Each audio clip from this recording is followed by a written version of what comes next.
بسم الله والصلاة والسلام على رسول الله. السلام عليكم أحبتي في الله.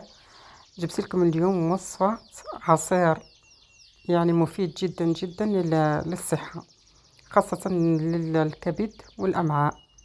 نبدأ على بركة الله. أول حاجة عندي هنا مجموعة من الفواكه والخضر.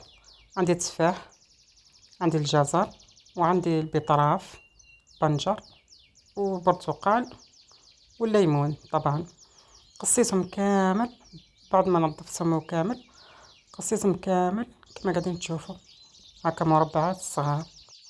التفاح به بالقشور تاعو ما نقيتوش، خاطر مفيدين جدا للصحة للجسم، ما من الليمون.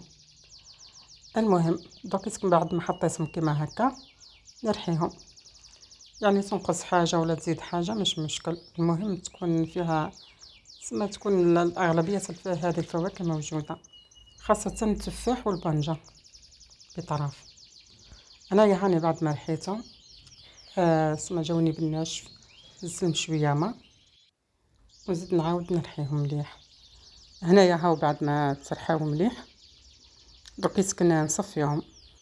يعني المشروب هذا يعني روعه روعه الصح.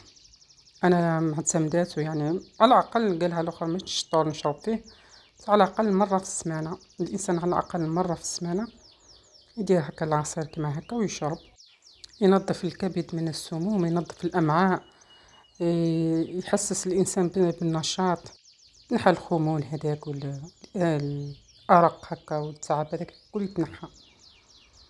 المهم بعد لهنا ما صفيته النتيجه هاو كان.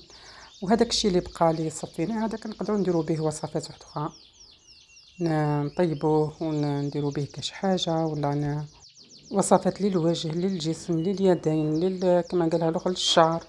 يعني يصلح يعني اي حاجه، ويصلح حتى نقدروا نديروه مربى كونفيتير. المهم النتيجه كما قاعدين تشوفوا فيه عصير يعني هايل. انا تحبوا تشربوه بالعسل ولا تشربوه، انا نشتي نشربوه وناكل معه التمر ثاني يجي هايل. المهم اذا عجبكم الفيديو ما تنساوش تدعموني في القناه وديروا لي شير ليصلكم كل جديد، وشكرا.